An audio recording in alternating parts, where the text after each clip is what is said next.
दादी दादी दादी दादी सब कुछ ठीक हो जाएगा। दादी आराम से आराम से।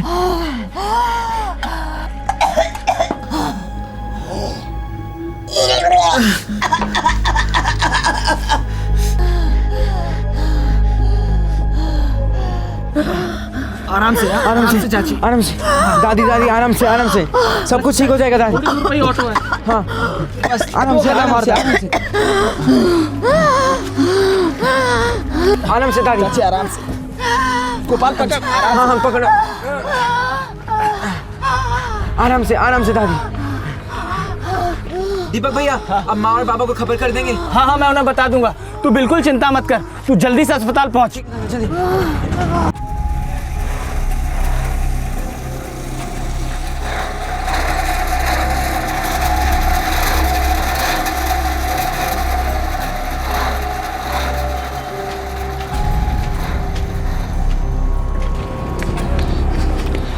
अरे सुनो, रत्ना बहन को देखा क्या? रत्ना बहन।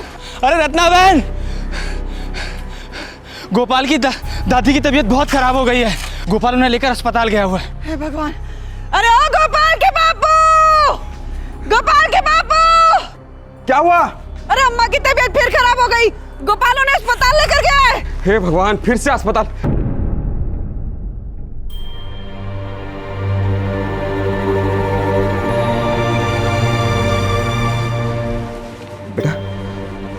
क्या हुआ अम्मा को? ये सांस नहीं ले पा रही थी, इसलिए मैं इन्हें यहाँ ले आया। बहुत अच्छा किया बेटा। अब कैसी है अम्मा? पहले से तो ठीक है, बस अभी अभी नींद लगी है।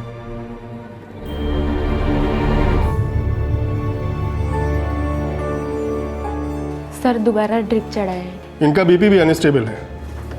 ये चौथी बार आई हैं अस्पताल में। जी डॉक्टर साहब, पिछले 2 महीनों में 4 बार बीमार हो गई है अम्मा। इनका पूरा चेकअप करना होगा। इनकी छाती में कंजेशन है, मेरा मतलब इनकी छाती में पानी भर गया है। हालत बहुत खराब है। डॉक्टर साहब, क्या दवा खिलाने से आराम नहीं मिलेगा? इस बार के लिए मैं दवा लिख देता हूँ, लेकिन इनकी हालत ऐसी नहीं है कि आप घर से बार बार इन्हें अस्पताल लेके आए। मेरा तो ये कहना है कि आप इन्हें यहीं एडमिट कर दो और सारा चेकअप करवा लो। लेकिन डॉक्टर साहब, खर्चा तो बहुत होगा ना? आपके पास बीपीएल कार्ड होगा तो खर्चे में रियायत हो जाएगी, लेकिन कुछ ना कुछ तो खर्चा लगेगा ही। और हाँ, वाकई हालत बहुत नाजुक है। डॉक्टर साहब, आप दवाइयाँ लिख दीजिए, हम फिर आकर दादी को एडमिट कर देंगे। ओके, जैसा आपको ठीक लगे।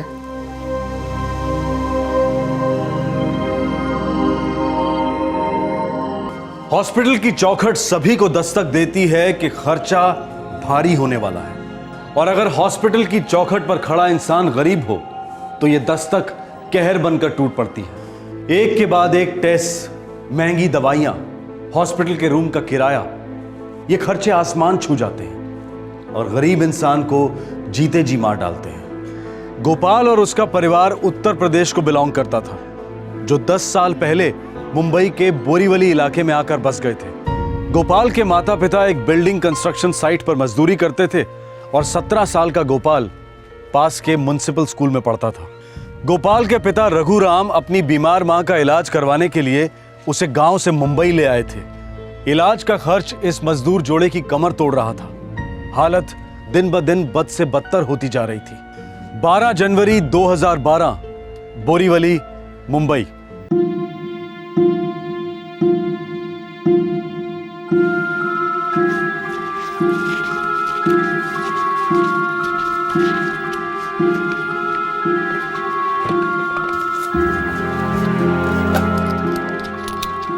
चालीस 620।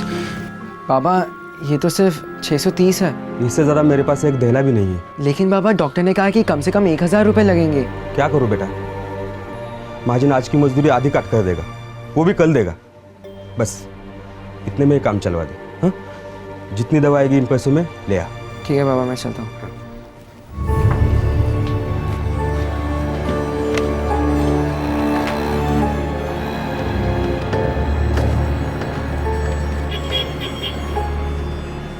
1755 रुपये। 1755 रुपये? हाँ बराबर है। पर मेरे पास तो उतने पैसे नहीं हैं। तो पहले क्यों नहीं बोला बे? खाली पकड़ मेरे से तूने कसरत करवाया? मेरे पास तो सिर्फ 630 रुपए हैं। 630 रुपये कौन सी दवा दूँ, कौन सी निकालूं? वैसे तेरे को क्या पता है, चल मैं ही निकाल देता हूँ। भाई साहब, मेरी दादी बहुत बीमार है, उधार दे दो, मैं चुका दूंगा। पैसा गिनना आता है ना, तो पढ़ना भी आता होगा। हाँ। ये देख क्या लिखा हुआ है। 630 की दवा दूं या सारी दवाएं रख लूं? अरे जल्दी बोल ना। 630 के ही दे दीजिए।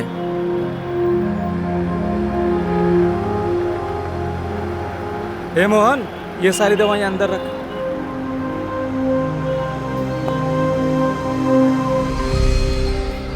लो अम्मा, दवा।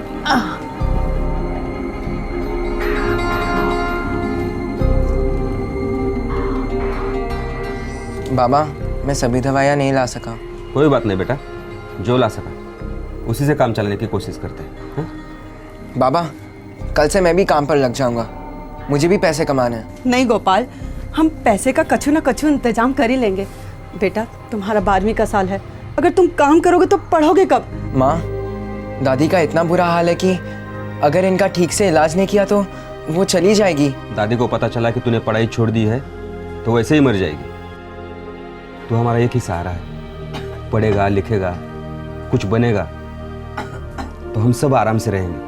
देख, दादी की फिक्र मत कर, भगवान है ना। हाँ?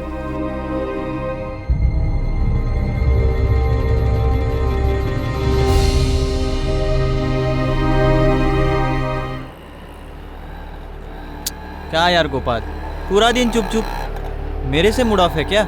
नहीं यार, ऐसा कुछ नहीं है। अरे तो फिर बात क्या है?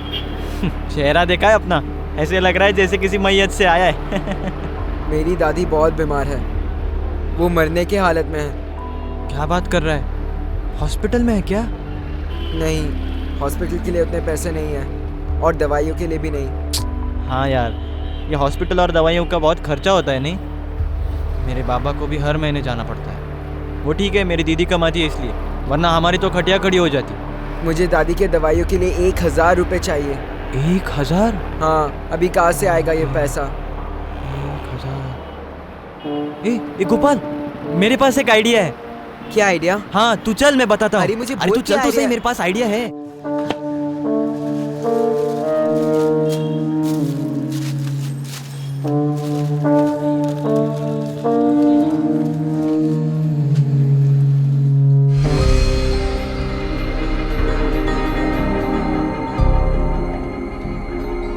₹1000 कहाँ से है? बाबा, मैंने अपने दोस्त से लिया है, अब चिंता मत करो। कौन से दोस्त से? माँ, अब बिल्कुल चिंता मत करो। चिंता काहे ना करें?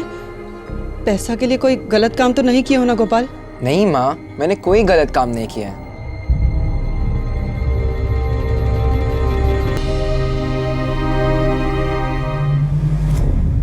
मुझे मेरा पैसा अभी के अभी वापस चाहिए, नहीं तो। बोला ना दे दूंगा। नहीं, मुझे अभी के अभी चाहिए। अभी के अभी कैसे दूं? मेरे पास पैसे नहीं है। वो सब मुझे नहीं पता, अगर पैसा नहीं मिला तो देख लेना तेरे साथ क्या करती हूँ। का हुआ रे गोपाल बिटवा, कौन है बाहर?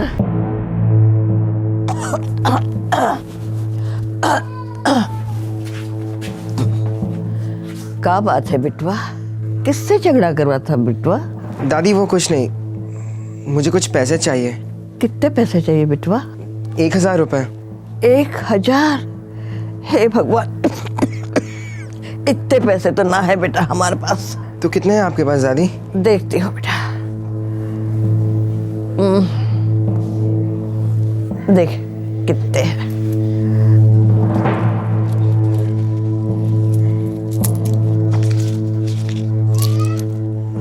दादी, ये तो सिर्फ 123 रुपए है। बस बिटवा, इतने ही पैसे हैं हमारे पास।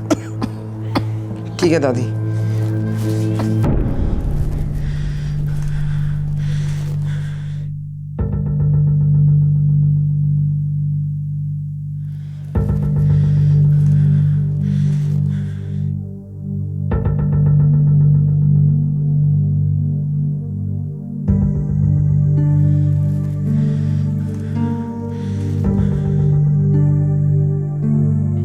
एक बात सच सच बता बिटवा, हमारी दवाई के लिए पैसा कहाँ से आया?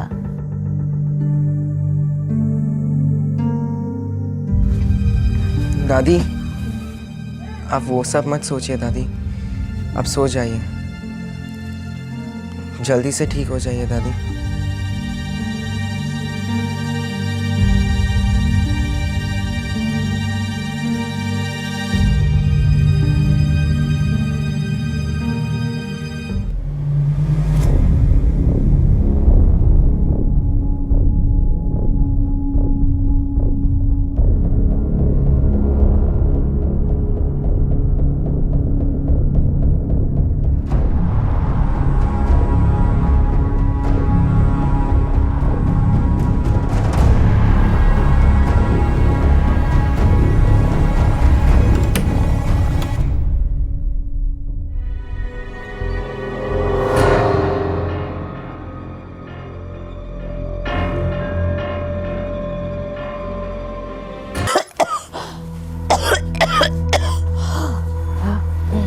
अम्मा, अभी तबीयत कैसी है? अब बिल्कुल ठीक हो, दवाई की कोई जरूरत नहीं। क्यों झूठ बोल रही है अम्मा? गोपाल, गोपाल, गोपाल अंदर है क्या अम्मा? अभी थोड़ी देर पहले मेरी बगल में बैठा था, फिर मेरी आंख लग गई, पता नहीं उसके बाद वो अंदर गया या कहीं और। गोपाल, गोपाल, लगता है सो गया होगा। ऐसे कैसे सो गया होगा? इस वक्त कभी सोता है क्या?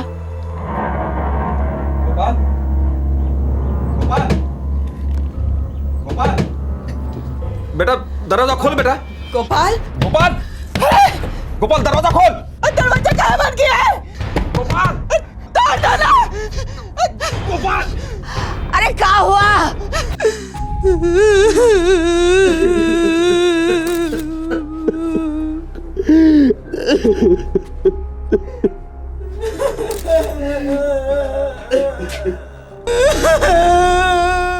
सर, कोई सुसाइड नोट नहीं है। क्या हुआ था? पता नहीं, मैं और मेरी बीवी काम से लौटे, दरवाजा अंदर से बंद था। जब दरवाजा खोल के देखा तो सब कुछ खत्म हो गया था। जब ये सब हुआ घर में कौन था? गोपाल अकेला था? मेरी माँ थी बाहर के कमरे में, बहुत बीमार है वो।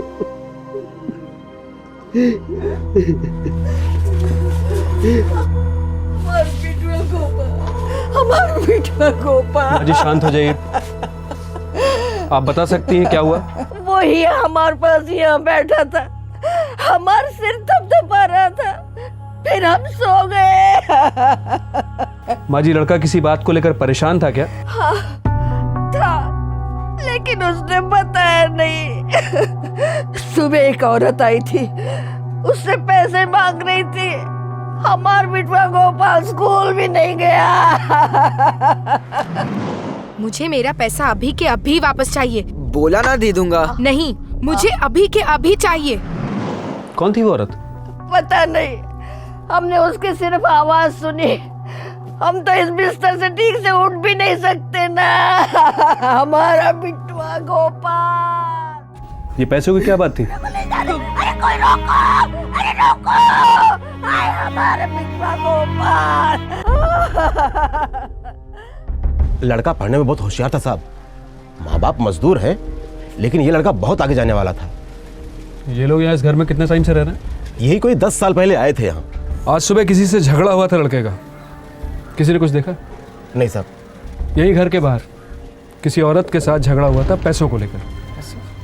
हाँ साहब, मैंने आज गोपाल के साथ एक औरत को देखा था। कहाँ? साहब, वो मेरी साइकिल की दुकान है। आज सुबह जब मैं यहाँ काम कर रहा था तो मैंने देखा कि गोपाल और एक औरत आपस में झगड़ रहे हैं।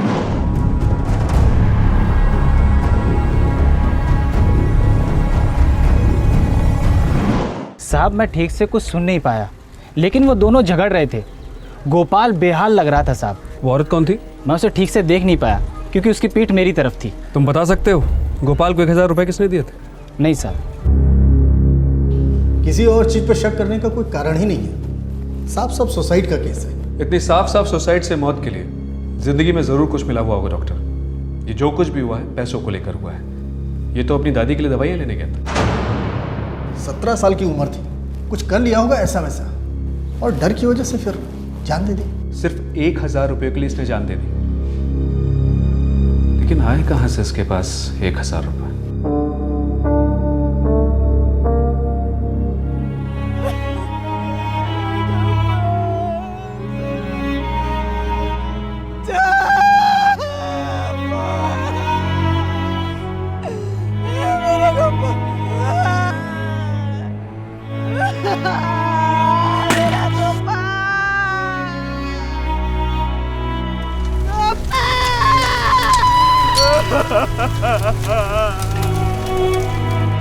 इस बात में कोई दो राय नहीं थी कि गोपाल का सुसाइड उस 1000 रुपए से जुड़ा था। पुलिस को इतना पता था कि इस केस में एक औरत थी जो गोपाल से पैसे वापस मांग रही थी। अब सवाल यह था कि गोपाल के पास वो पैसे कहां से आए और आखिरकार वो अजनबी औरत कौन थी। हमारा गोपाल हमारा सब कुछ था, पढ़ लिख कर कुछ करने वाला था वो। मुझे फिक्र हो रही थी उन पैसों के लिए उसने कुछ गलत काम किया होगा। ये सब हमार कारण हुआ है। भगवान हमें बुला क्यों नहीं लेता? अब नहीं जीना चाहते हम, बोझ बन गई हम सबके लिए। भगवान हमार गोपाल को लौटा दो, हमार गोपाल को लौटा दो, बदले में हमें ले जाओ। गोपाल का मोहल्ले या स्कूल में कोई खास दोस्त था जिससे हम बात कर सके? पता नहीं, वो गिरधारी लाल मानिकचंद म्यूनिसिपैलिटी स्कूल में पढ़ता था। 12वीं में था, बहुत उससे आता था, दिल का बहुत साफ था मेरा बच्चा। गोपाल मेरा सबसे अच्छा स्टूडेंट था। 10वीं भी हमारे स्कूल से पास की थी उसने, टॉप के नंबर आए थे उसके। फिर पता नहीं कब और कैसे वो बुरी संगत में फंस गया। उसका यहाँ कोई खास दोस्त जिससे वो बातें शेयर करता हो? किसी को तो बताया होगा कि उसे दवाई के पैसे कहाँ से मिले थे। हमारे ही क्लास में हरी नाम का एक लड़का है, उसकी और गोपाल की बहुत पुरानी और गहरी दोस्ती थी। 5वीं कक्षा से साथ में पढ़ते थे दोनों। ये हरी कहाँ मिलेगा?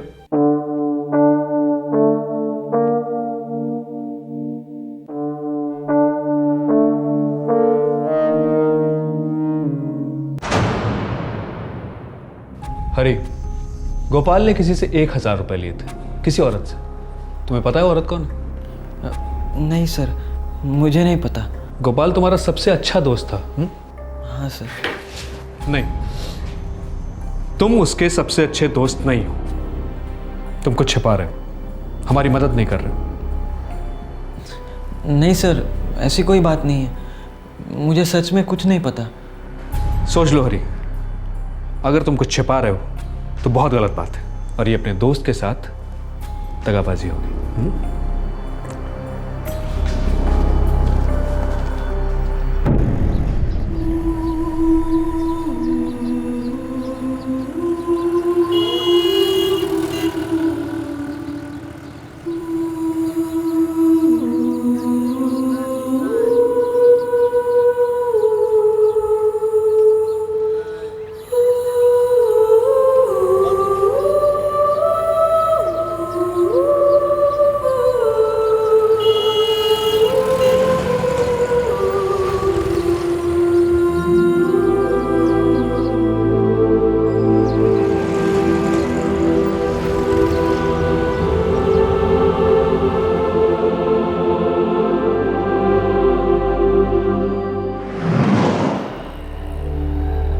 क्या यार गोपाल, पूरा दिन चुप चुप, मेरे से मुड़ ऑफ है क्या?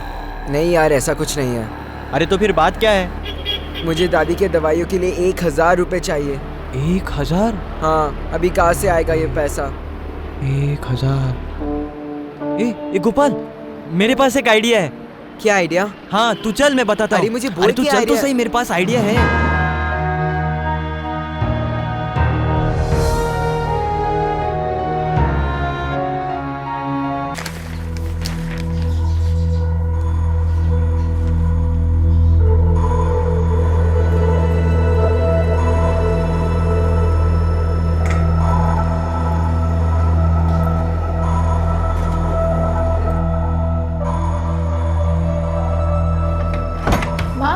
खाना बना दिया क्या? बस 10 मिनट।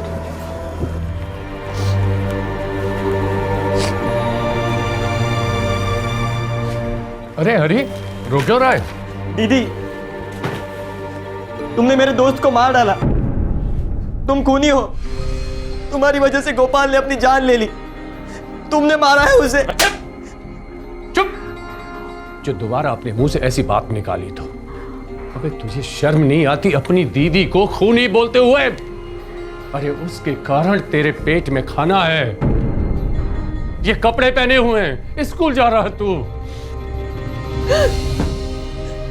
गोपाल को अपनी दादी माँ की दवाइयों के लिए पैसे चाहिए थे दीदी। वो सारे पैसे लौटा देता, पक्का लौटा देता दीदी। अरे यार मुझे कुछ ठीक नहीं लग रहा। अगर तेरी दीदी बुरा मान गई तो, अगर उन्होंने मना कर दिया तो? अरे नहीं, वो मना कर ही नहीं सकते। मैं जानता हूँ ना। तू रुक यहाँ पे, मैं अभी आता हूँ। हाँ माँ, बाबा, नीना दीदी काम से लौटी है क्या? आ रही है बेटा, क्या काम है? नहीं कुछ नहीं। अरे बता। हाँ माँ। नीना दीदी, नीना दी। हाँ बोल। मुझे कुछ पैसे चाहिए, आप दोगी क्या? क्या? पैसे दीदी, पैसे चाहिए मुझे कुछ, आप दोगी क्या? मेरे पर्स से ले ले। थैंक यू दीदी, थैंक यू। हाथ मुंह धो ले, मैं खाना लगाती हूँ। हाँ माँ। जल्दी जा।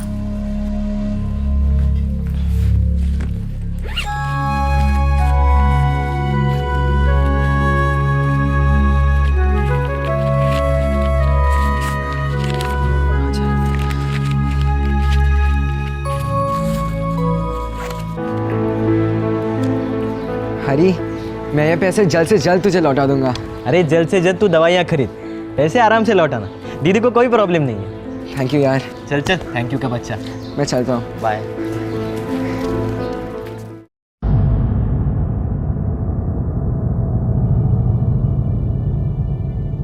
नीना, इस महीने की तनख्वाह मिली क्या? मुझे तरकारी लेने जाना है और इस महीने बिजली का बिल भी भरना है। हाँ हाँ मिली ना माँ, आपको रात को देना ही भूल गई। दे तो जरा।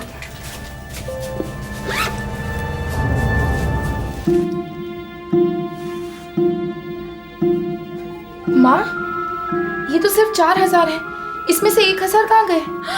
देवा देवा, अरे कहीं गिराई विराई तो नहीं है तूने? नहीं नहीं माँ, 2-2 बार गिनकर पर्स में रखे थे। तो फिर पर्स में ही होंगे ना, अच्छे से देखा तूने? हाँ।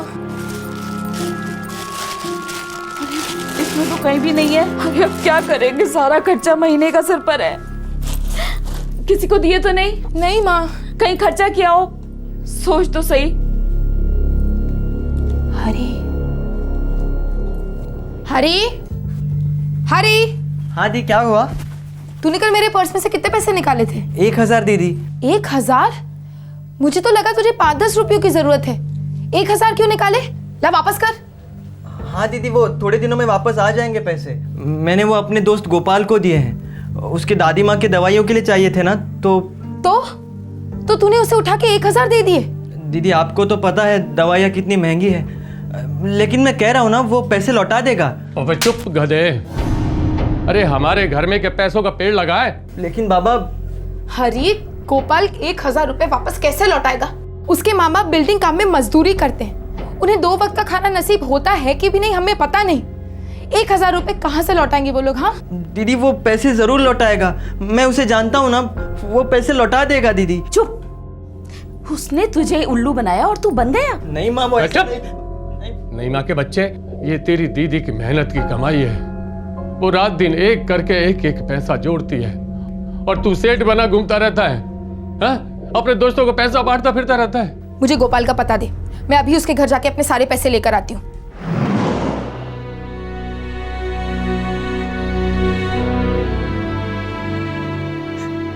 गोपाल पूरे पैसे लौटा देता दीदी, लेकिन आपने उसे डराया, उसे तकलीफ दी और उसने अपनी जान ले ली।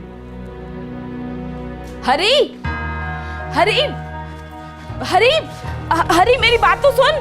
हरी, हरी सुन तो।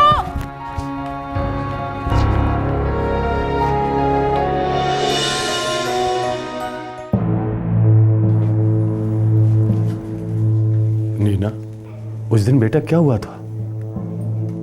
तुमने उसे क्या बोला था?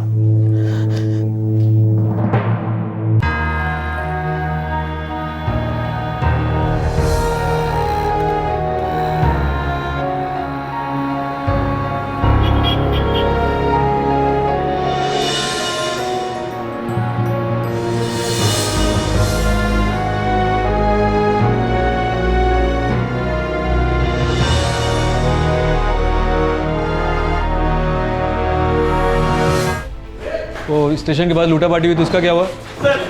सर मुझे मालूम है सर। थांबा बोल। सर मैं जानता हूँ वो औरत कौन थी जिसने गोपाल को पैसे दिए, और सर मैं ये भी जानता हूँ कि गोपाल ने अपनी जान क्यों ली सर। अरे चुप हो जाओ, शांत। मुझे बताओ कौन थी वो औरत और गोपाल ने सुसाइड क्यों किया?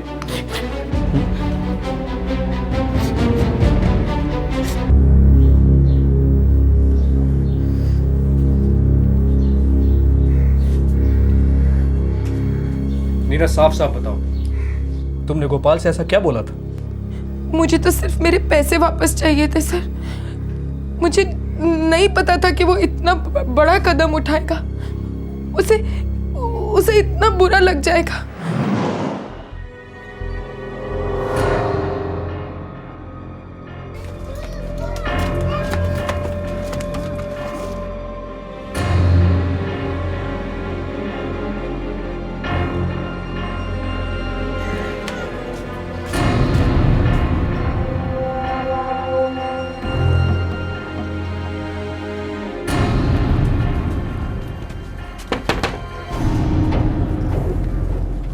देख गोपाल, कल तूने जो पैसे हरी से लिए थे वो मेरे हैं, मुझे अभी वापस चाहिए।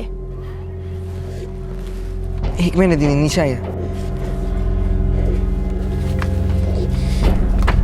दीदी मैंने वो पैसे तो दादी के दवाइयों पे खर्च कर दिए। झूठ बोलता है, कोई दवाई ववाई नहीं खरीदी तूने, उड़ा दिए होंगे कहीं।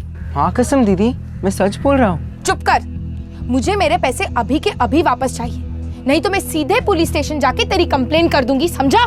दीदी ऐसे मत कीजिए, मैं बोला ना मैं आपके पैसा लौटा दूंगा। क्या हुआ रे गोपाल बिटवा, कौन है बाहर?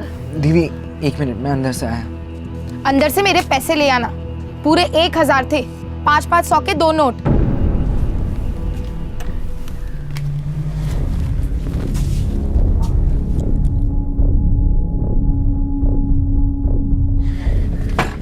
दीदी मेरे पास अभी सिर्फ 123 रुपए हैं, ये भी मैंने दादी के पोटली में से लिए हैं। मैं जल्द से जल्द आपको बाकी के पैसे लौटा दूंगा। बाकी के पैसे शाम तक ले आना, समझा? दीदी शाम तक कैसे होगा, थोड़ा टाइम तो दो ना। मुझे कुछ नहीं मालूम, कहीं से भी लेकर आ, लेकिन गोपाल शाम तक अगर मेरे पैसे नहीं लाया ना तो मैं सच कह रही हूँ, मैं पुलिस स्टेशन चली जाऊंगी। और अगर तुझे ऐसा लगता है कि मेरा पागल भाई हरी तेरा साथ देगा तो भूल जा। और पता है मैं पुलिस को जाकर क्या बोलूंगी? क्या दीदी? रेप, तूने मेरा रेप करने की कोशिश की और मेरे पैसे चुरा लिए, और वो भी 1000 नहीं, पूरे 10,000।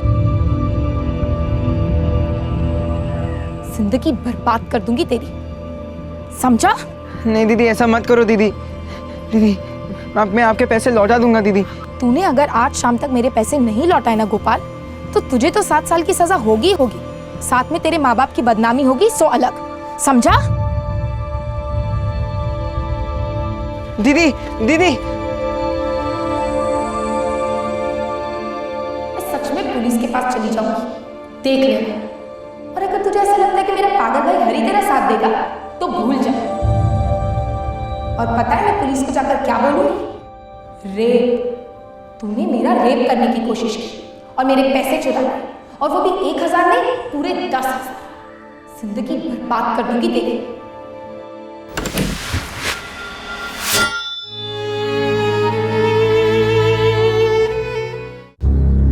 नीना, तुमने वाकई उस लड़के की जिंदगी बर्बाद कर दी। सर मैंने तो उसे सिर्फ धमकी दी थी ताकि वो मेरे पैसे लौटा दे। मुझे सच में नहीं पता था कि वो इतना बड़ा कदम उठा लेगा। तुमने भी तो उसे इतनी बड़ी धमकी दी थी, एक पल के लिए भी नहीं सोचा कि उस बेचारे के दिल दिमाग पर क्या बीतेगी। वो एक बहुत अच्छा लड़का था, एक अच्छा स्टूडेंट, अपने गरीब माँ बाप का इकलौता सहारा। सिर्फ 1000 रुपयों के लिए तुमने उसे इतना जलील किया कि उसने अपनी जान ले ली। 1000 रुपए मेरे लिए भी जिंदगी और मौत जैसे थे सर।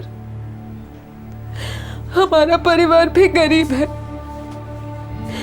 एक एक पैसा मायने रखता है। मेरी सैलरी सिर्फ 5000 है, उसमें बाबा की दवाइयाँ, घर के खर्चे, हरी की पढ़ाई। टूटी हुई चप्पल पहन के ऑफिस जाती हूँ मैं सर। 6 दिवालियां निकल गई, घर वालों ने नए कपड़े नहीं पहने। मेरे पास सिर्फ 2 जोड़ी है, जिन्हें रोज धो कर पहनती हूँ। महीने के आखिर में हाथ में 10-20 रुपए भी नहीं बचते सर।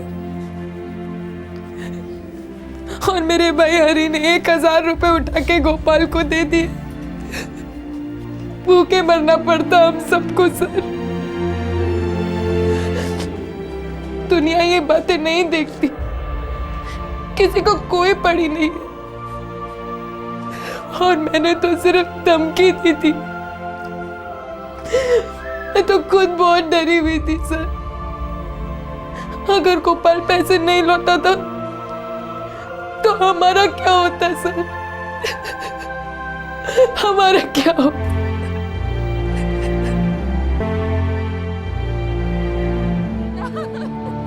मेरे बच्चे को कहाँ लेके जा रहे हैं? कहाँ लेके जा रहे हैं मेरे बच्चे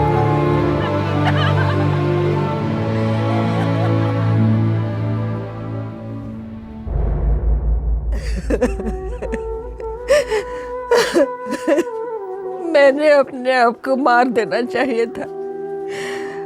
मैं बोझ बन गई हूँ सबके ऊपर। मेरा गोपाल मेरे कारण चला गया। मैंने तुम दोनों की जिंदगी खराब कर दी। मुझे माफ कर दो रघु बेटा, रत्ना बहू मुझे माफ कर दो। जीना मरने से भारी पड़ रहा है।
9 दिसंबर 2010 मोटरसाइकिल के पीछे बैठी लड़की थी 24 वर्षीय प्रिया पारेख। ये लड़की अहमदाबाद के एक बीपीओ में काम करती थी। उस दिन वो बहुत उदास थी क्योंकि वो उसके पिता की 5वीं डेथ एनिवर्सरी थी। उसका ऑफिस कलीग पंकज मैत्री उसे घर तक लिफ्ट दे रहा था। प्रिया को भनक तक नहीं थी कि उस हाईवे पर इतना बड़ा हादसा दस्तक देने वाला था।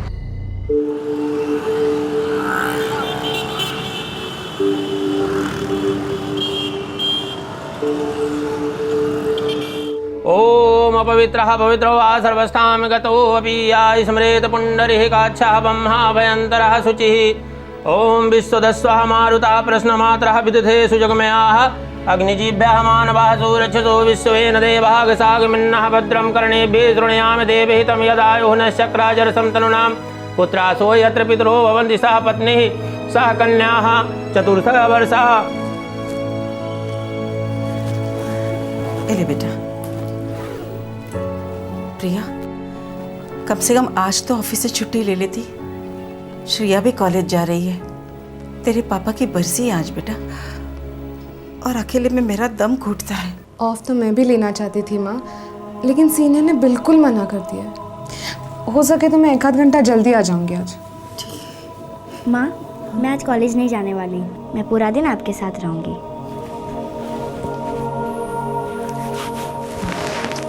अपना ख्याल रखना, हाँ, संभाल के जाना। चलो श्रेया, आज तुम्हारे पापा जिंदा होते ना तो अभी तक तो तुम्हारी दीदी की शादी हो गई होती। माँ, 4 साल से पापा की बरसी में तुम यही रट लगाई बैठ जाती हो। बेटा, दिल हल्का हो जाता है मेरा। लेकिन माँ, दिल भारी करती ही क्यों?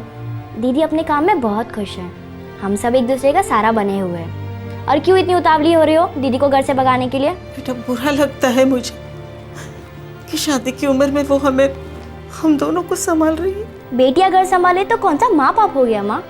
3-4 साल में मुझे भी नौकरी लग जाएगी, फिर हम दीदी के लिए एक अच्छा लड़का ढूंढेंगे। और वैसे भी दीदी की उम्र ही क्या है। लेकिन बेटा, तेरे पापा अगर होते ना तो। माँ, पापा हम सबके अंदर जिंदा है और वो इस वक्त बोल रहे होंगे क्यों फिल्मी डायलॉग मार के बोर कर रही हो। माँ, मुझे बहुत भूख लगी है, कुछ खाए?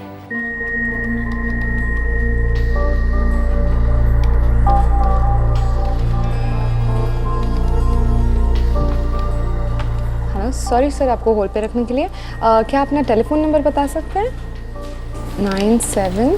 एक सेकेंड ना सर, वेरिफिकेशन के लिए क्या मैं आपकी बर्थ डेट जान सकती हूँ?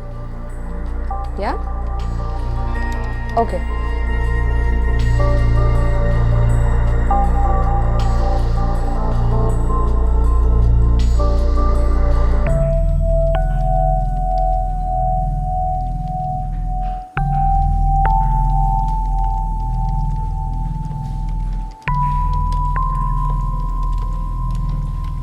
सर, मैं आपकी कोई और मदद कर सकती हूँ? Have a good day. Hi Priya. Hi. क्या हुआ, तुम परेशान लग रही हो? नहीं तो। नहीं, मुझे ऐसा लगा। सब कुछ ठीक है। एनीवे, पूछने के लिए थैंक्स। Take care.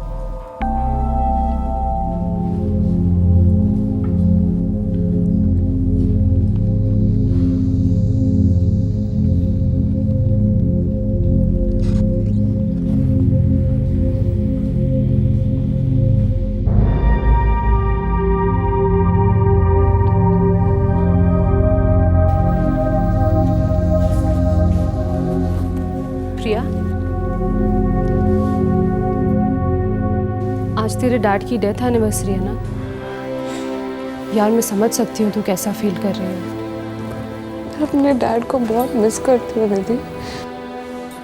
कभी कभी लगता है वो बहुत जल्दी चले गए। कितनी सारी चीजें करनी बाकी थी, कितनी बातें अधूरी रह गई है। सब कुछ वापस आ सकता है, लेकिन माँ बाप कभी वापस नहीं आ सकते। हाँ यार, ये बात तो तेरी बिल्कुल सही है। अच्छा, अब बिल्कुल चुप हो जा। मेरी शिफ्ट ख़त्म हो गई है, मैं घर जा रही हूँ। और जैसे ही तेरी शिफ्ट ख़त्म हो मेरे घर आ जाना, साथ में चाय पियेंगे, तेरा भी थोड़ा चेंज हो जाएगा। आएगी ना? ये हुई ना बात। चल घर पे मिलते हैं। बाय।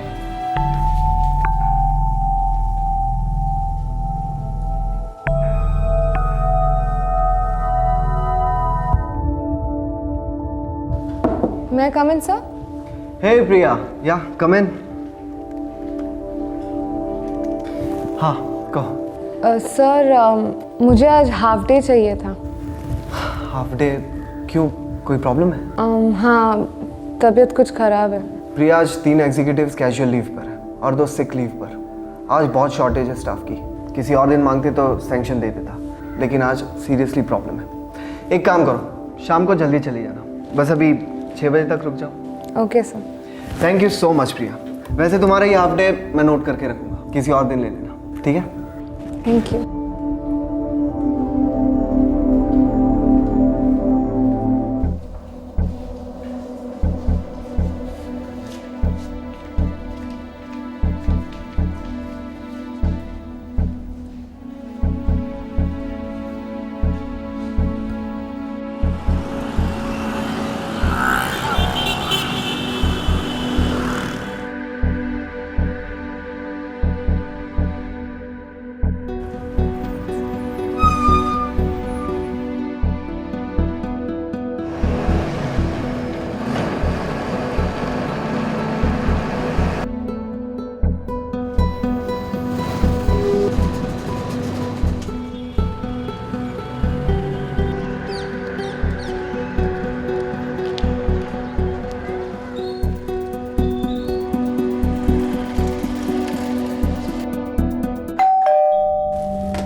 आ गई? मैं तेरे ही वेट कर रही थी, आजा।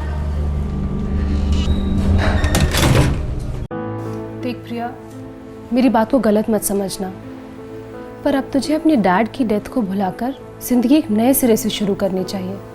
इस तरह उदास रहकर कैसे चलेगा यार? मैं जानती हूँ निधि, मैं ट्राई करते रहती हूँ। एक दिन इस खालीपन को जरूर दूर करूंगी। इस खालीपन से उबरने का एक रास्ता बताओ। एक हैंडसम सेंसिटिव बॉयफ्रेंड।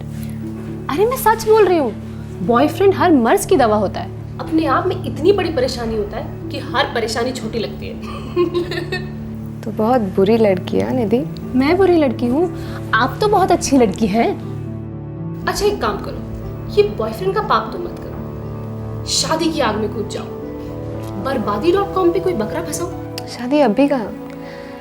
अभी तो श्रेया का ग्रेजुएशन कंप्लीट होना है, उसको भी कोई अच्छी खासी नौकरी मिल जाए, तब तक मैं भी कोई सेविंग्स कर लूँ। माँ का ख्याल भी रखना है ना। तुझे तो पता है ना, पापा के ऐसे अचानक चले जाने के बाद घर में इमोशनल और फाइनेंशियल कंडीशन बहुत ही ख़राब थी। तभी थैंकफुली ये जॉब मिल गई। ये तो पता नहीं क्या होता। सब अच्छा होता और आगे भी सब अच्छा होगा। देख प्रिया, आंटी को, श्रेया को और तुझे एक फैसला तो लेना ही होगा। कौन सा फैसला? यही कि जिंदगी को डैड के चले जाने के बाद वाले नज़रिए से देखना छोड़ दोगे। बार बार एक ही चीज़ को रिपीट करने से कोई फ़ायदा है क्या? हाँ अरे निधि, 8 बज गए यार, मैं घर के लिए निकलती हूँ। माँ और श्रेया इंतज़ार कर रहे होंगे ना। रुक, मैं तुझे ड्रॉप कर देती हूँ। अरे नहीं, रहने दे, मैं चली जाऊँगी। देख, तू मुझे ड्रॉप करने आएगी, फिर से मेरे को तेरे घर पे आना पड़ेगा तेरे को ड्रॉप करने के लिए। रात भर बस एक दूसरे को ड्रॉप करते रहेंगे। अरे वो इडियट नंबर 1, सर्दी का मौसम है, सड़क सुनसान होगी और आप जैसी सुंदरी का अकेले जाना अनुचित है बालिके। कुछ भी, चली जाऊंगी। अच्छा रुक, मैं पंकज को कॉल करती हूँ। पागल हो गई क्या? नहीं, पंकज को कॉल मत कर। हाँ निधि, बोलो। पंकज, तुम्हारी शिफ्ट 2 घंटे में खत्म होने वाली है ना? हाँ, क्यों? तो 1 घंटे का ब्रेक लेके मेरे घर आ जाओ। पर क्यों? प्रिया मेरे यहाँ है, उसे घर ड्रॉप करना है। ठीक है, मैं रेस्टोरेंट में आ रहा हूँ। ठीक है।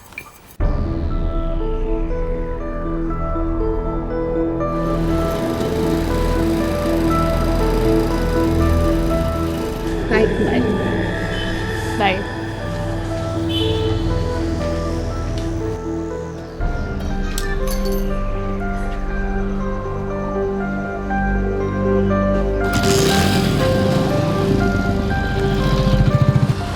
निधि का घर अहमदाबाद के थलतेज इलाके में था और प्रिया का घर गोता इलाके में।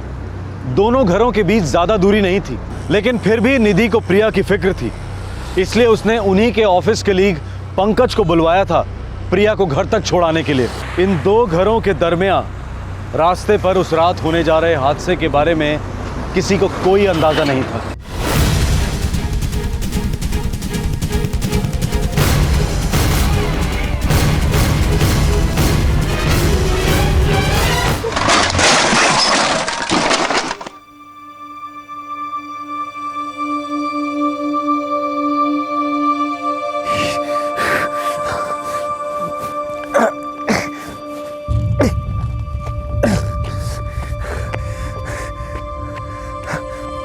प्रिया,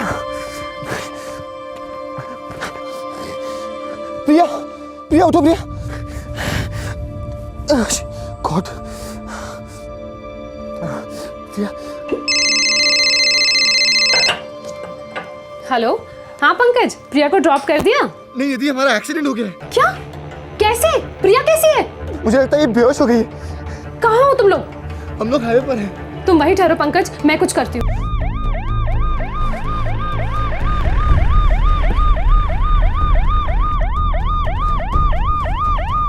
पंकज, तुम ठीक हो ना? हाँ। प्रिया, oh my God! जल्दी अभी। प्रिया! जल्दी।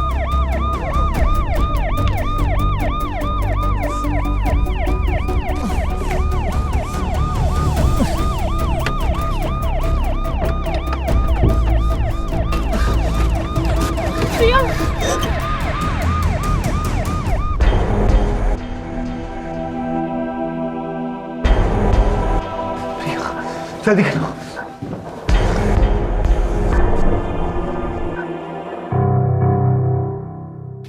पंकज, तुम भी अपना हाथ डॉक्टर को दिखाओ, दवाई लगवाओ। तब तक मैं श्रेया और आंटी को कॉल करती हूँ।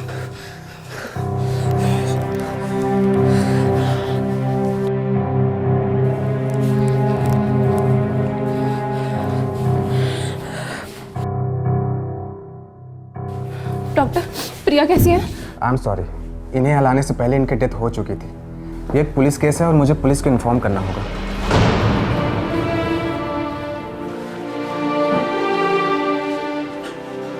निधि, प्रिया ठीक है ना? निधि, निधि कैसी है प्रिया? कहाँ है वो? मुझे मिलना है उससे। नीनी दीदी बोलिए ना, प्रिया दीदी कहाँ है? कैसी है वो? प्रिया हमारे बीच में नहीं रही। क्या बकवास कर रही है तू? मैं नहीं मानती, मुझे मेरे प्रिया से मिलना है। कहाँ है वो? दीदी मर नहीं सकती।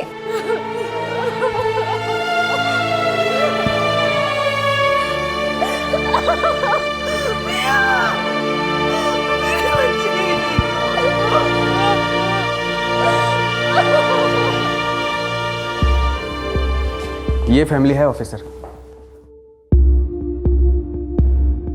सर, मैं प्रिया को ड्रॉप कर रहा था। पता नहीं कैसे उसका दुपट्टा मेरे बाइक की व्हील में फंस गया। मुझे झटका फील हुआ और मैं कंट्रोल खो बैठा। बाइक कहाँ है तुम्हारी? वहीं हाईवे पर, जहाँ से हमें एम्बुलेंस ने पिक किया था। एम्बुलेंस कैसे पहुंची वहाँ? मैंने निधि को फ़ोन किया था, वो लेकर आई एम्बुलेंस। संघवी। Yes sir. तुम इनके साथ एक्सीडेंट स्पॉट पर पहुंचो, मैं तब तक डॉक्टर से बात करता हूँ। ओके सर, चलो।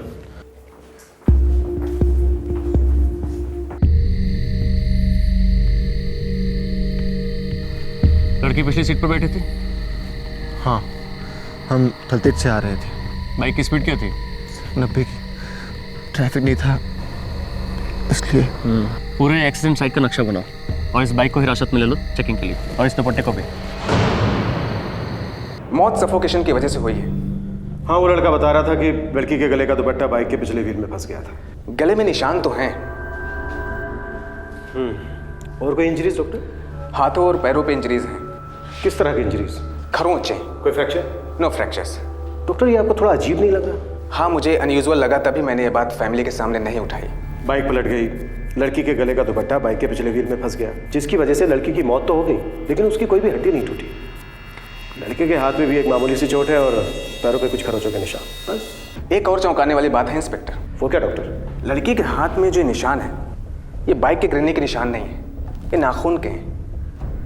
मुझे तो दाल में कुछ काला नजर आ रहा है डॉक्टर। मुझे भी, क्योंकि सिंपल सा लॉजिक है।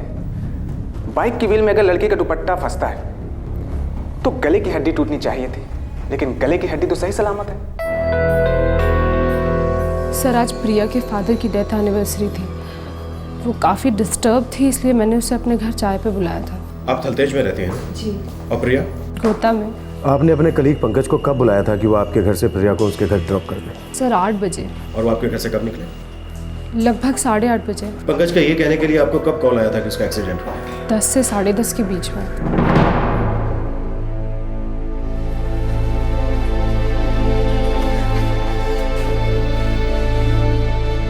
देखिए माँ जी, मैं आपका दुख अच्छी तरह से समझ सकता हूँ, पर हम डिटेल्ड पोस्टमार्टम के बाद ही बॉडी को रिलीज कर पाएंगे।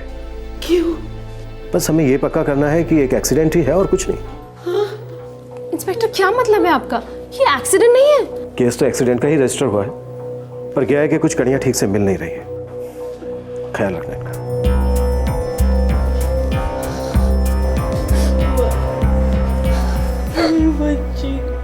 देखिए सर, ये मेरी ही गलती है कि मैं 90 की स्पीड पर जा रहा था। प्रिया का एक्सीडेंट मेरे ही कारण हुआ सर, और मुझे इस बात का बहुत दुख है सर। पंकज, मैं तुम्हारी हालत समझ सकता हूँ, पर क्या है कि केस मुझे थोड़ा सा अटपटा लग रहा है। अटपटा मतलब? मतलब अजीब।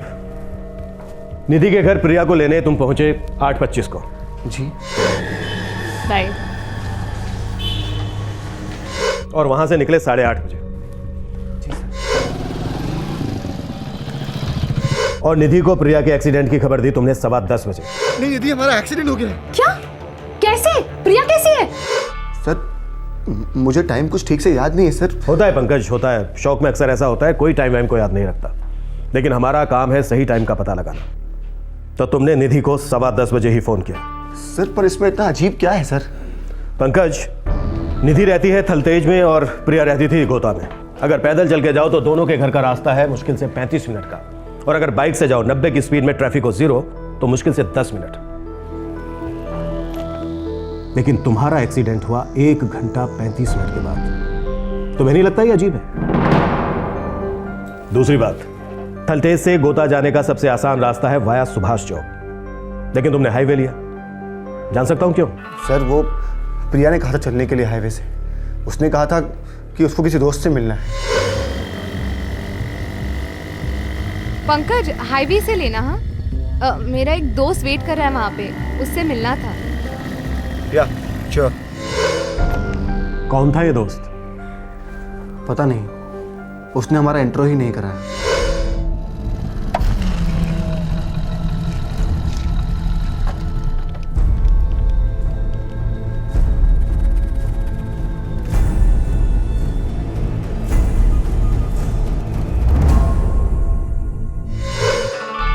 उसने हेलमेट पहना हुआ था।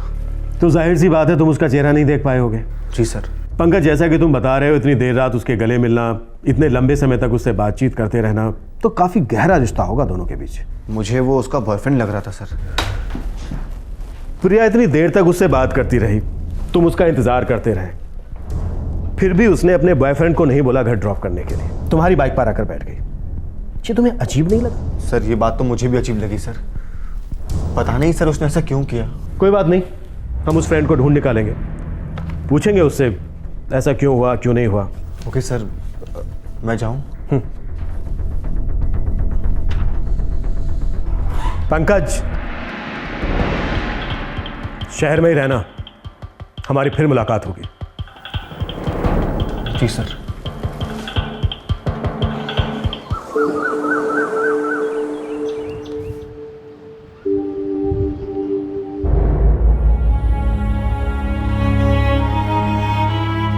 मैं नहीं चाहती थी साहब कि मेरी मेडिकल ऑफिस जाए।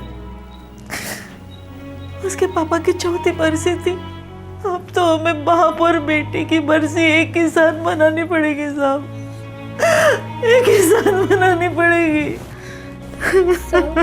दीदी तो ऑफिस जाना भी नहीं चाह रही थी, लेकिन उन्हें जाना ही पड़ा। श्रेया, पंकज का कहना है कि तुम्हारी दीदी एक्सीडेंट से पहले अपने किसी दोस्त से मिली थी हाईवे पर। सर, दीदी किसी से ज़्यादा दोस्ती वोस्ती नहीं रखती थी, लेकिन हाँ, निधि दीदी के साथ उनकी ज़्यादा जमती थी। पंकज का यह भी कहना है श्रेया कि जिस दोस्त से वो हाईवे पर मिली थी, वो दोस्त उसका बॉयफ्रेंड था। मुझे ये बात नामुमकिन लगती है सर। दीदी की लाइफ खुली किताब थी, और अगर बॉयफ्रेंड होता तो माँ और मुझे पहले पता होता। नहीं सर, ऐसा तो बिल्कुल भी नहीं है। अगर प्रिया का कोई मेल फ्रेंड होता जो इतनी रात में उससे हाईवे पर मिलने आता तो मुझे ज़रूर पता होता। ये पंकज किस किस्म का इंसान है? सर, पंकज, मैं और प्रिया तो 3 साल से एक ही टीम में काम कर रहे हैं। प्रिया और पंकज के बीच में कोई अनबन? नहीं। कोई प्यार मोहब्बत? बिल्कुल भी नहीं। सर, दीदी हम दोनों के साथ सारी बातें शेयर करती थी। बॉयफ्रेंड होने का तो सवाल ही नहीं होता। मेरे पति के गुजर जाने के बाद इस घर का सारा खर्चा उसी ने उठा रखा था, ऊपर से इसकी पढ़ाई का खर्चा भी वही संभालती थी साहब। मेरी बेटी अब नहीं रही साहब। सर, कुछ गड़बड़ है क्या? उस दिन भी आप कह रहे थे कि शायद ये एक्सीडेंट ना हो। देखिए, लगता तो एक्सीडेंट ही है, लेकिन मौजूदा सबूत ये कह रहे हैं कि ये एक्सीडेंट किसी प्लान के तहत हुआ है, या शायद कुछ ऐसा हुआ है जिसे एक्सीडेंट की शक्ल दी जा रही है।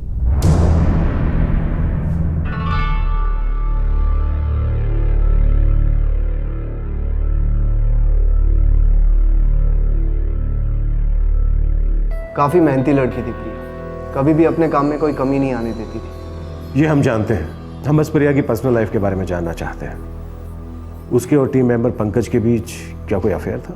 डाउटफुल है इंस्पेक्टर साहब। वैसे ज़्यादा बड़ा ऑफिस नहीं है, बातें बहुत जल्दी फैलती हैं। ऐसा कभी कुछ सुना नहीं मैंने। वैसे बात क्या ऑफिसर, क्या आपको ऐसा लगता है कि ये एक्सीडेंट नहीं है?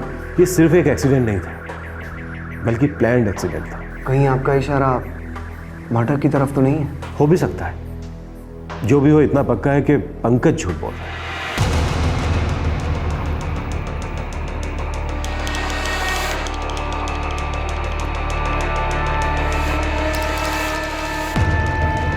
जी सर, हमें लगता है तुम्हारा जो एक्सीडेंट हुआ वो कोई एक्सीडेंट था ही नहीं। मुझे नहीं पता आप क्या कहने की कोशिश कर रहे हैं, लेकिन वो एक्सीडेंट था, बहुत बुरा एक्सीडेंट।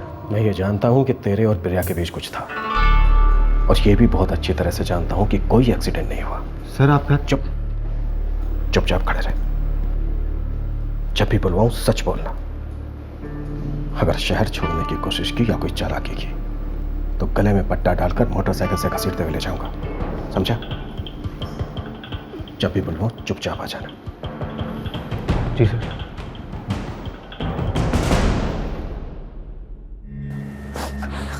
पहले तुम्हारे पापा हमें छोड़कर चले गए, फिर तुम्हारी प्रिया दीदी। पता नहीं श्रेया हमारा क्या होने वाला है बेटा।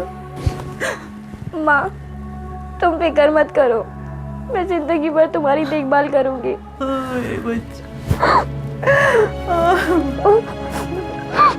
मैं इसीलिए उसे ऑफिस जाने से रोकना चाह रही थी। पता नहीं मुझे बड़ी बेचैनी सी हो रही थी।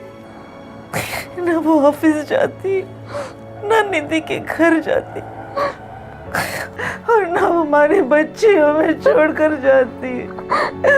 मेरी प्रिया, मेरी बच्ची रे।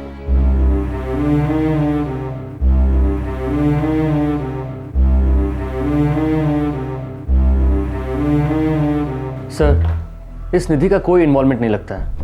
इसे वाकई पता नहीं कि पंकज और प्रिया के बीच में कुछ था। संघवी, मैं दावे के साथ कह सकता हूं इस पंकज ने ही प्रिया का कत्ल किया है, फिर उसे एक्सीडेंट का रूप दिया है। अब सवाल यह है कि पंकज ने प्रिया का कत्ल क्यों किया?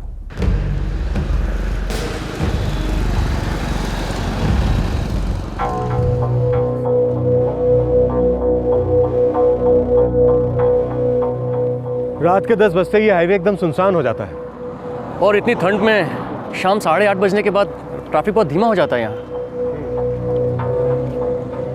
संघवी, मेरे हिसाब से प्रिया को हाईवे से लाने से पहले ही मार दिया गया था। सर, दूसरी डिटेल पोस्टमार्टम रिपोर्ट आने तक हम कोई ठोस कदम उठा भी तो नहीं सकते हैं। प्रिया की गर्दन पर गला घोटे जाने के निशान थे, और ये निशान दुपट्टे से ही हुए थे। लेकिन इस बात पर गहरा शक किया जा रहा था कि प्रिया का गला एक्सीडेंट में दब गया था या फिर जानबूझकर दबाया गया था।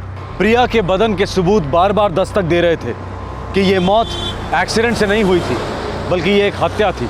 जब दूसरी पोस्टमार्टम रिपोर्ट आई तब पुलिस का शक यकीन में बदल गया। हमने दोबारा से पूरा पोस्टमार्टम किया है। क्या फाइंडिंग है डॉक्टर? हॉस्पिटल की पहली पोस्टमार्टम रिपोर्ट के अनुसार प्रिया की मौत डेड ऑन अराइवल घोषित किया गया है। आई एम सॉरी, इन्हें हलाने से पहले इनकी डेथ हो चुकी थी। यही कोई 11:10 पर। लेकिन बॉडी के एनालिसिस के बाद हम कह सकते हैं कि इनकी मौत 9:30 से 9:50 के बीच में हुई थी। पंकज ने निधि को 10:15 बजे फोन किया एक्सीडेंट के बारे में बताने के लिए, यानी मौत के 25 मिनट बाद। मतलब आपका शक सही है, मौत हाईवे पहुंचने से पहले ही हुई होगी। एक बात और इंस्पेक्टर, प्रिया की मौत से चंद मिनट पहले इसके साथ रेप किया गया है। ताज़ा घाव है, सीमेन सैंपल से, फोर्स एंट्री है।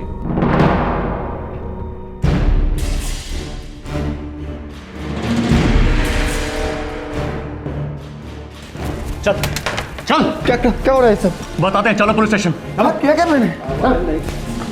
क्या हो रहा है? चल।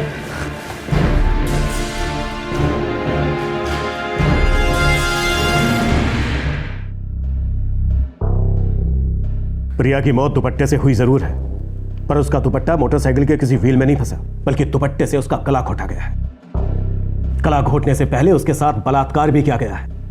देख, अभी वक्त है तेरे पास, सब कुछ सच सच बता दे, वरना तेरे हलक में हाथ डालकर फिर सच निकलवाऊंगा तुझसे। एक्सीडेंट हुआ था, ये दुपट्टे से गला घोटना, ये रेप, मुझे नहीं मालूम क्या कह रहे हैं आप। एक चांस दिया था मैंने तुझे।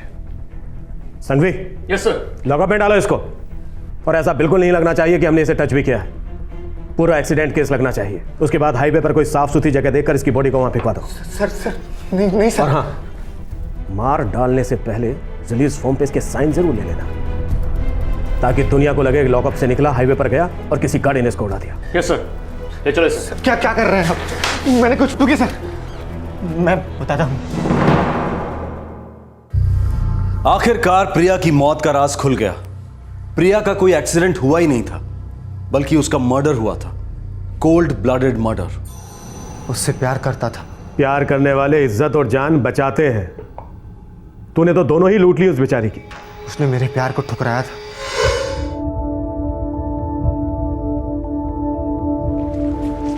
प्रिया, हाय प्रिया। हाय। क्या हम 2 मिनट बात कर सकते हैं? हाँ बोलो, क्या बात है? प्रिया, क्या हम साथ में कॉफ़ी के लिए जा सकते हैं कहीं पर? नहीं थैंक्स यार, घर पहुंचना है।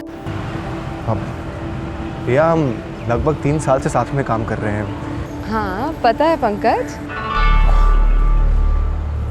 अब पता है, जब हम फर्स्ट टाइम मिले थे तब से मेरे दिल में तुम्हारे लिए फीलिंग्स है प्रिया। फीलिंग्स?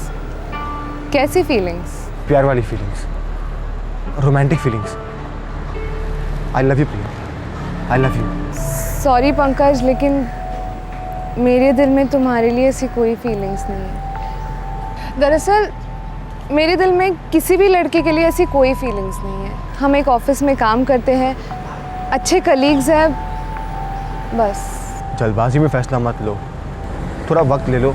कुछ तो फीलिंग्स हो सकती है ना मेरे लिए। पंकज, मैं समझ सकती हूँ कि तुम्हें तुम्हारी फीलिंग्स एक्सप्रेस करनी थी, जो तुमने कर ली है, और मेरा जवाब भी सुन लिया है, जो आगे भी ना ही रहेगा।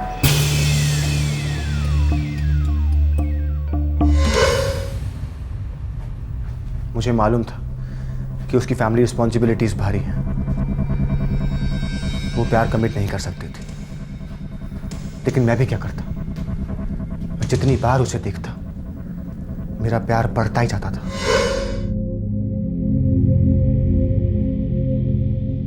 वो इतनी खूबसूरत थी, वो कुछ भी पहन कर आती, मेरी आंखें उस पर से हटती ही नहीं थी। मैं काम पर भी फोकस नहीं कर पा रहा था। मैंने हमेशा उसके बहुत करीब जाने की कोशिश की, लेकिन वो कभी मुमकिन ही नहीं हुआ। फिर उस रात जब निधि ने मुझे फोन किया कि प्रिया को ड्रॉप करना है, मेरे तो होश ही उड़ गए। मैं इतना खुश जिंदगी में नहीं हुआ था।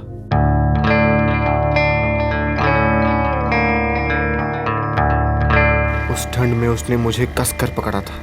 मैं इतने दिनों से उसके करीब होने के सपने देखता रहा, और ये रहे, वो मेरी ही बाइक पर मुझसे लिपटी हुई थी। पंकज, मेरा घर तो उस तरफ है, गोता में। हाँ हाँ जानता हूँ, बस 1 मिनट। यहाँ मेरे एक फ्रेंड से पार्सल लेना है, वहाँ से बाइक घुमाकर तुम्हारे घर चलेंगे।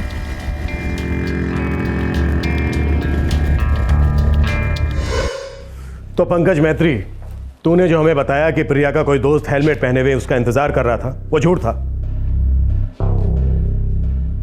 और तूने प्रिया को जो कहा कि तेरा कोई दोस्त इंतजार कर रहा है, वो भी झूठ था।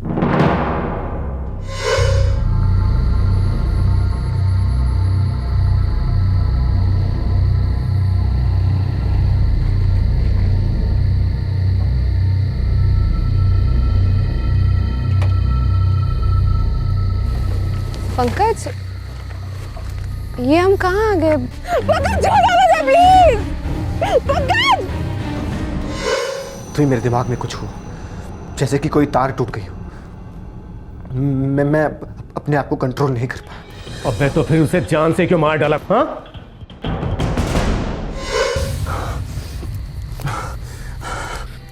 प्रिया, आई एम सॉरी प्रिया, मैं रोक नहीं पाया प्रिया। मैं कंट्रोल नहीं कर पाया प्रिया। प्रिया, मैं कंट्रोल नहीं कर पाया। क्या कर रही हो प्रिया? आई लव यू प्रिया। अगर तुम्हें लगता है कि मैं चुप बैठूंगी तो तुम बहुत बड़ी गलती कर रहे हो। मैं चुप नहीं रहने वाली। मैं अभी के अभी पुलिस स्टेशन जा रही हूँ। मैं तुम्हारी जिंदगी बर्बाद करने वाली हूँ। तुम्हें फांसी पे चढ़ाऊंगी मैं। हमारी शादी हो जाएगी प्रिया, हमारे बच्चे होंगे, हम किसी को नहीं बताएंगे प्रिया। मेरा नाम भी मत लेना अपनी जुबान पे। तुम नीच हो, कीड़े हो तुम।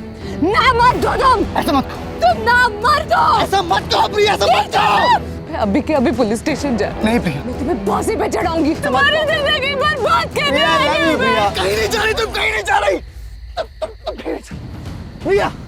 प्रिया तुम कहीं नहीं जा रही।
प्रिया ने सच कहा था तुझसे कि तू डरपोक है, नामर्द है। तूने एक ऐसी लड़की की आबरू लूटी है, उसे जान से मार डाला है जो अपने परिवार का सहारा थी। वो सारे फर्ज निभा रही थी जो समाज एक बेटे से अपेक्षा करता है। अरे उसमें था असली पुरुषार्थ। तू तो सच में नामर्द है। हम अपनी पूरी ताकत लगा देंगे तेरे खिलाफ तगड़ा केस बनाने के लिए। फांसी पर लटके हुए देखना चाहते हैं तुझे। ऐसी सजा हो कि देश भर में कोई भी किसी लड़की के साथ ऐसा करने की सोच तक ना सके। ले जाओ इसे।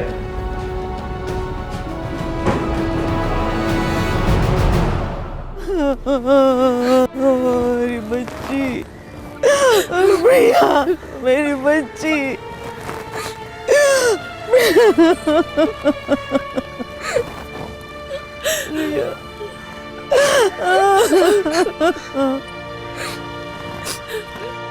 सिर्फ एक विकृत दिमाग ही ये सोच सकता है कि किसी औरत के बदन पर काबू पा लेने से वो उसके दिल को भी जीत सकता है। रेप ये कायरों का हथियार है। दरअसल रेप करने वाला हर आदमी मानसिक रूप से नपुंसक है। रेप एक ऐसी घिनौनी हरकत है जिसके लिए जितनी कड़ी सजा सुनाई जाए वो कम है।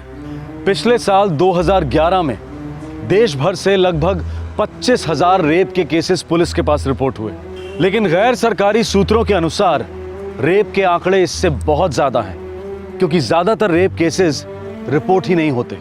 शहरी जीवन में औरतें और मर्द ऑफिसेज में कंधे से कंधा मिलाकर काम करते हैं। ऐसे माहौल में कौन से पुरुष कर्मचारी के दिमाग में क्या पनप रहा है, इसका अनुमान लगाना आसान नहीं है। पर जरूरी यह है कि हर महिला कर्मचारी हमेशा सतर्क रहे। आए दिन होने वाले I am interested in you या फिर आई लव यू को लाइटली ना ले, क्योंकि ये सब दस्तक है कि आगे जाकर खतरा हो सकता है। हमारे समाज में पुरुषों की परवरिश में सेंसिटिविटी की जरूरत है। उन्हें औरतों के प्रति सही तरह से बर्ताव करना सिखाया जाना चाहिए। प्यार में रिजेक्शन सहने की क्षमता डेवलप ही नहीं होती। इसकी वजह से अक्सर वासना को प्यार समझा जाता है और विकृति को मर्दानगी। अगर हम रेप के खिलाफ लड़ना चाहते हैं तो शुरुआत हमें अपने घर से करनी होगी। अपने लड़कों को सही सामाजिक शिक्षा देनी होगी और लड़कियों को निडर बनाने के प्रयास करने होंगे। तब तक अपना ख्याल रखें, सुरक्षित रहें। जय हिंद। इस तरह के और भी एपिसोड देखने के लिए हमारे चैनल को सब्सक्राइब करें और बेल आइकन दबाना ना भूलें।